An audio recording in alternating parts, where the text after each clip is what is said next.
Hey, salut à tous, bienvenue à Question Auto. J'espère que vous allez bien. C'est en 1995 que la première Subaru Outback a vu le jour. Et je ne sais pas si vous vous rappelez de son ambassadeur. This Subaru Outback is pretty impressive.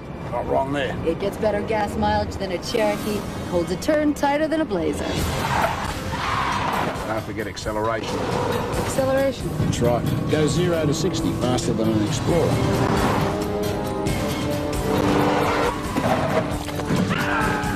Competition must be worried. Oh, yeah. They're scared stiff. Subaru Outback, the world's first. C'était nul autre que Crocodile Dundee, un gars qui aimait l'aventure parce qu'en Australie, les terrains ne sont pas très hospitaliers non plus. Une chose est sûre, cette année, on arrive avec une version revisée de la Outback, un style extérieur encore une fois conservateur. C'est drôle, j'ai l'impression de me répéter avec l'essai de la Legacy qu'on a fait, mais vous allez découvrir une voiture qui a été mise au goût du jour, nouvelle plateforme, motorisation turbo disponible et surtout un intérieur qui est différent. Et pour ceux qui aiment l'aventure et le hors-route comme moi, X-Mode 2.0, et aujourd'hui, on est au Yukon pour justement aller tester les capacités de cette nouvelle Outback-là.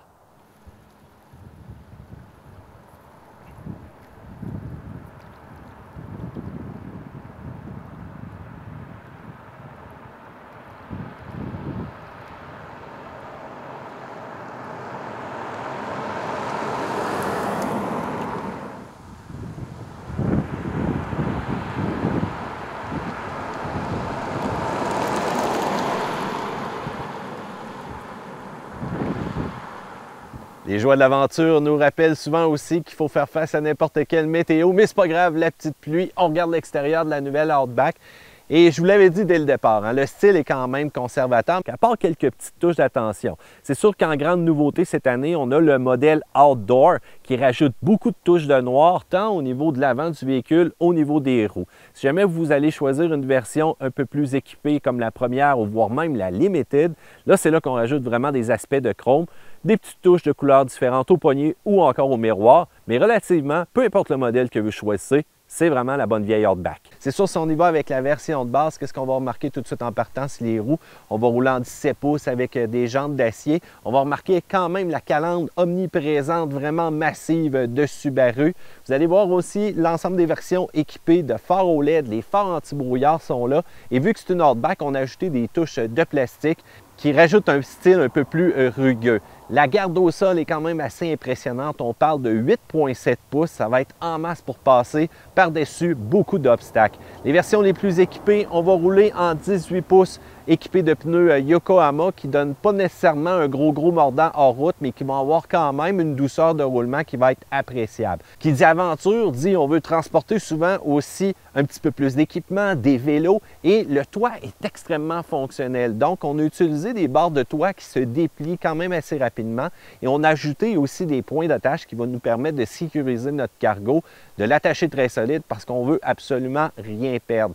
La section arrière au niveau du coffre, ce que j'aime bien aussi, c'est qu'on va juste passer notre main en arrière du logo si jamais on est chargé. Le coffre électrique va s'ouvrir de manière automatique, donc on n'a pas besoin de gosser avec le pied, avec la jambe ou encore d'essayer de trouver le fameux sweet spot pour ouvrir celui-ci. Ouverture extrêmement rapide. Pour l'arrière, typiquement Subaru, phare OLED aussi, encore une fois, vous allez remarquer que peu importe la version de la motorisation, on a dissimulé les lignes d'échappement et ça, c'est tant mieux parce que si jamais on sort hors sentier, on ne veut pas les accrocher non plus. C'est une voiture qui a conservé son style au travers du temps, mais Subaru aime bien la comparer à une botte d'aventure. Je trouve la comparaison quand même très drôle, mais c'est vrai que ça a un petit look qu'on est capable d'aller n'importe où avec ce véhicule-là.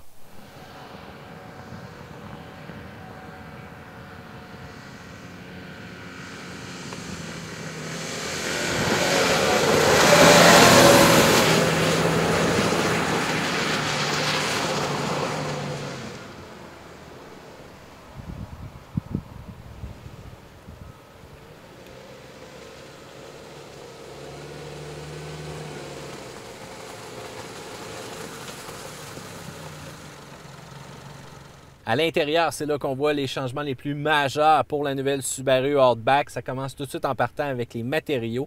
On a vraiment voulu rehausser la qualité intérieure et ça paraît. Et il y a quand même une possibilité de personnaliser aussi, disons que vous êtes amateur de cuir ou encore voire même du cuir Nappa, dépendant des options que vous allez choisir.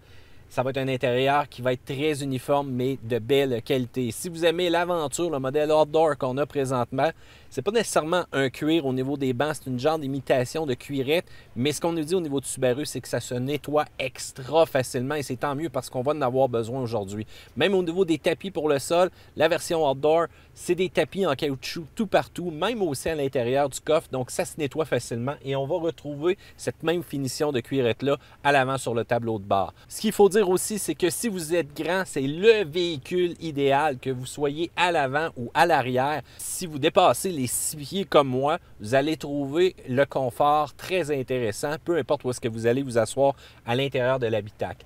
Version de base, 2 écrans de 7 pouces avec un système multimédia qui comprend Android Auto et Apple CarPlay. Mais dans la version qu'on a présentement, on a le fameux gros écran géant au style iPad de 11,6 pouces. Les menus sont intéressants, la qualité est quand même belle au niveau de l'écran, mais où est-ce qu'on manque un petit peu, c'est la fluidité, la réactivité. Et il y a aussi le fait que dépendant de l'application dans laquelle on est, bien, on doit faire plusieurs clics pour se rendre à destination et ce n'est pas nécessairement ce qu'il y a de plus convivial. C'est sûr qu'on a Android Auto et Apple CarPlay qui viennent sauver la mise et avec la dernière mise à jour iOS 13 au niveau des appareils Apple, bien vous avez une version redessinée d'Apple CarPlay. Très intéressant, ça vient sauver la mise, mais on utilise simplement une petite section. Peut-être que ça aurait été bien d'avoir l'écran en longueur plutôt qu'en hauteur, mais ça prend un peu de temps pour s'habituer. Cependant, on retrouve absolument toutes les informations à l'intérieur de cet écran-là. Seuls les boutons de température sont disponibles à l'extérieur. Au niveau des instruments, la section centrale est très chargée. On peut naviguer à l'intérieur avec les boutons situés sur le volant et il y en a encore une fois une panoplie. Changement de rapport aussi disponible au simple appui ici sur les palettes qui est quand même intéressant. La finition intérieure s'est améliorée, mais c'est surtout la sonorité aussi. On peut rouler avec ce véhicule-là, que ce soit en hors-route ou encore sur la route. Et à l'intérieur, c'est très, très silencieux. Banc relevé, on parle de 920 litres de chargement. Les bancs baissés, c'est là que ça devient encore plus caverneux. On parle de 2144 litres. C'est sûr que si vous aimez la sonorité aussi audio, bien dépendant de la version, c'est 4, 6 ou encore le fameux Harman Kardon à 12 haut-parleurs avec 576 watts. On aurait quand même aimé avoir un petit ajustement pour rayonner un peu plus le nom Harman Kardon, le nom de qualité. Vous ne trouverez pas de chargeur de téléphone sans fil. C'est une option qui est installée directement au manufacturier, mais vous allez avoir quand même des ports USB à l'avant et à l'arrière du véhicule. Un intérieur qui est grandement amélioré, surtout réussi pour sa qualité des matériaux.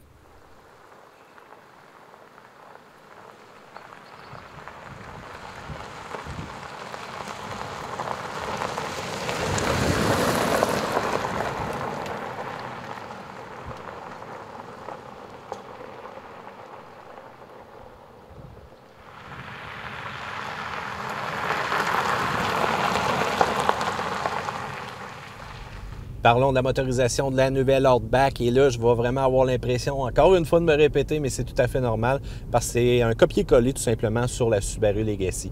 Donc, on a délaissé la fameuse motorisation 3.6R et on revient avec 2 choix de moteur. Un 2.5 litres qui peut nous paraître identique à la version précédente, mais ce n'est pas le cas. Donc, 90% de nouvelles pièces pour ce moteur-là. Donc, on peut dire qu'il est pas mal nouveau au complet. Et on a sans doute réglé pas mal de problèmes du passé aussi qu'on avait avec celui-ci. Pour l'autre choix, et là, c'est là que ça devient intéressant, c'est le retour de la version turbo compressée. Moteur 2.4 litres, 260 chevaux, 277 livres-pieds de couple. Et c'est lui qui rend le véhicule quand même assez intéressant. Même si les gens qui aiment la Subaru Outback sont très conservateurs, en majorité, ça va sûrement se vendre avec le 2.5, mais on s'entend, ça donne un petit pep de plus, surtout quand ça va être le temps de remorquer. On a jumelé le tout une nouvelle transmission CVT aussi qui va simuler 8 vitesses. Celle-ci s'est grandement améliorée, offre une meilleure réponse, mais parfois un petit peu au décollage, on sent qu'elle hésite au niveau du choix des vitesses, mais lorsqu'on va rouler, les reprises sont assez impressionnantes pour un véhicule de ce gabarit-là. On utilise de l'essence régulière et vous allez trouver aucun mode de conduite, aucun mode sport à l'intérieur. La seule chose que Subaru a rajouté, c'est le fameux X-Mode qui est identique à ce qu'on vous avait présenté dans le Forester. Et dépendant de la version de la Outback que vous choisissez, vous allez avoir la possibilité d'accéder au X-Mode 2.0 qu'on pourrait dire, qui a une fonction qui vous permet d'avoir un peu plus de momentum, que ce soit sur une neige profonde ou encore dans de la boue profonde ou encore dans un sable comme on a essayé dernièrement. Donc, ça vous permet de garder votre vitesse pour être sûr que vous allez passer au travers de l'obstacle. Le premier mode, quant à lui, va restreindre beaucoup la perte de traction d'une roue en appliquant le freinage. freinage, ce qui va donner la possibilité de faire des montées avec une vitesse un peu plus réduite, mais de maximiser la traction. Donc, quand même un système très intéressant. Si jamais vous voulez charger le véhicule, remorquer surtout, c'est 2700 livres de remorquage avec le 2.5 et 3500 livres avec le 2.4 turbocompressé. Code de consommation, le 2.5, 9 litres au 100 en ville, 7,1 sur l'autoroute. Et attention, si vous prenez le 2.4, cependant, c'est là que la consommation augmente. Subaru nous dit 10,1 en ville et 7,9 sur l'autoroute. Mais je vous le dis tout de suite, vous allez probablement dépasser ça amplement. Dès qu'on accélère un petit peu, bien, ça commence à consommer. Donc, imaginez en hiver. Un comportement routier qui est extrêmement silencieux sur la route, une suspension qui est très souple. C'est sûr que lorsque vous allez faire des freinages un peu plus brusques ou encore des accélérations, il y a du mouvement de nez. Mais pour un véhicule avec une garde au sol aussi élevée, c'est quand même intéressant. Direction qui est correcte, qui est appréciable. Les freins, il y en a en masse et sont quand même sollicités aussi si vous êtes en mode descente dans un hors-route plus agressif. Parlant justement de mode hors-route un peu plus agressif, rendons-nous sur un petit sentier qui va nous permettre de voir les capacités de la Outback.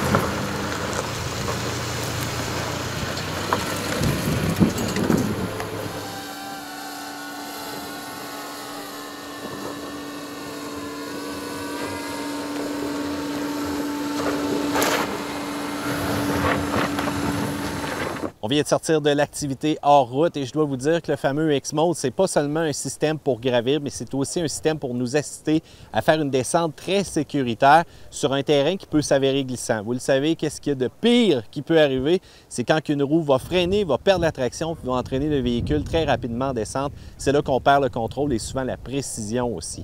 Mais c'est un système qui est extrêmement sécuritaire. La traction aussi en montée. Le système travaille très bien à limiter la roue qui va glisser pour donner une traction qui est vraiment optimale. Le fameux système symétrique de Subaru à traction intégrale qui est de base sur l'ensemble des véhicules de la gamme, à quelques exceptions, pour la Outback, ça fonctionne très bien. Le X-Mode, c'est un système qui nous permet d'aller encore plus loin et d'exploiter aussi l'ensemble des composants de traction intégrale. Parlons sécurité aussi, peut-être un petit peu tant qu'à ça, le fameux système EyeSight qui vient de base avec le véhicule. On a aussi le système Driver Focus qui est quand même assez intéressant. Mais si vous laissez la panoplie des systèmes allumés, vous allez avoir plusieurs avertissements parfois qui peuvent être un petit peu tannants à la longue. Parlons prix maintenant au niveau du véhicule. Le modèle de base va se détailler aux alentours de 32 000 $ et vient quand même très bien équipé. Et c'est un véhicule qui ne change pas nécessairement d'apparence comme je vous l'ai mentionné, peu importe le groupe d'options. C'est sûr que si vous voulez la version outdoor, on parle de 40 000 $. C'est sûr que si vous voulez la version la plus équipée, la version premier, on parle de 45 000 $ et plus pour celui-ci. C'est un véhicule qui est quand même très bien équipé à la base, mais qui est aussi vraiment très bien garni lorsqu'on va dans les versions un petit peu plus onéreuses. Parlons des points négatifs et positifs maintenant. C'est sûr que la motorisation turbo consomme quand même un petit peu plus que prévu. On va avoir aussi la CVT qui parfois va faire quelques petites hésitations, mais surtout en accélération à partir de 0.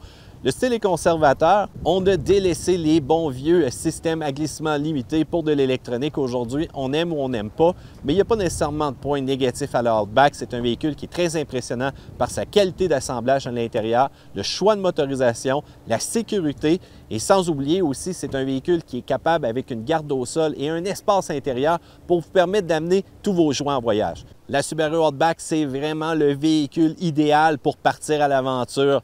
La compétition se fait de plus en plus rare, mais avec le nouveau redesign que Subaru vient de faire, on est capable d'aller encore plus loin en toute sécurité et sur n'importe quel sentier.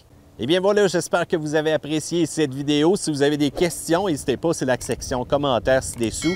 Des pouces en l'air comme d'habitude, abonnez-vous à Question Auto. Puis nous, on repart à une autre aventure.